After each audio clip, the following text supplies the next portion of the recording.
Hello again, blokes and blokeheads. This is Dave, and you're watching the latest and greatest game of the week from NZBlokes.co.nz.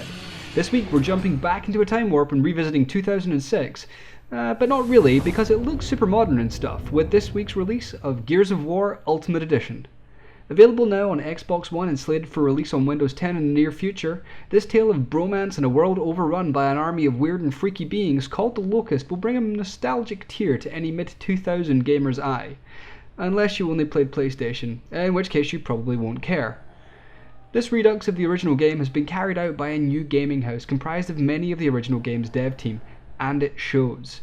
What you are presented with when you fire this game up is not simply an upscaled original, it is a fully remastered, retextured labour of love, harnessing the full power of this generation of consoles to present the original game.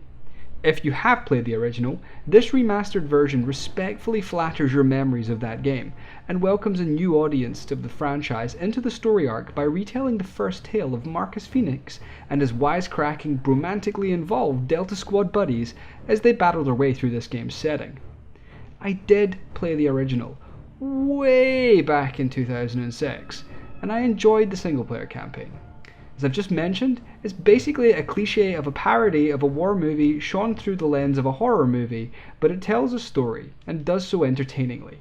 As long as you're not expecting art house cinema at its finest, you'll not be disappointed by this title story. The mechanics are fairly true to the original, which means that it's mostly cover, fire, advance, with a little snippet of side corridor exploration to hoover up the little secrets that unlock the bonus content. You do get some pretty neat extras here though. There's a whole bunch of comic books, a whole bunch of lore, there's a whole bunch of just little extra things that just add a little bit of value to what is effectively a 10-year-old game. The game does incorporate the original Xbox 360 campaign and the expansion that was on the Windows release of the game, so it is a pretty thorough, pretty satisfying experience. They've also built out a set of dedicated servers in various Microsoft data centers throughout the world to host multiplayer games, so you're not relying on peer-to-peer networking for the multiplayer component. Now, I was never any good at the multiplayer of this game back in the day, and I still suck now.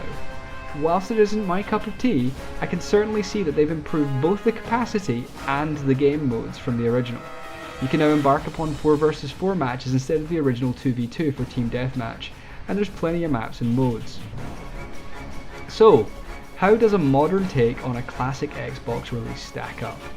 Well, it's not bad. It's not perfect, and the mechanics do show the game's true age from time to time.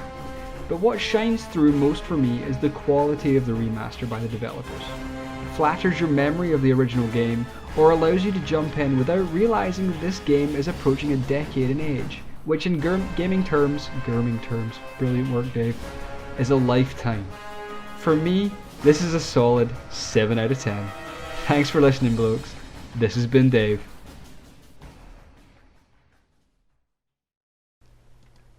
What's up everyone, Dave here. If you like our reviews or think we could improve them, don't forget to like, comment, favourite and subscribe to NZBlokes to get all the videos as they hit the big, bad interwebs.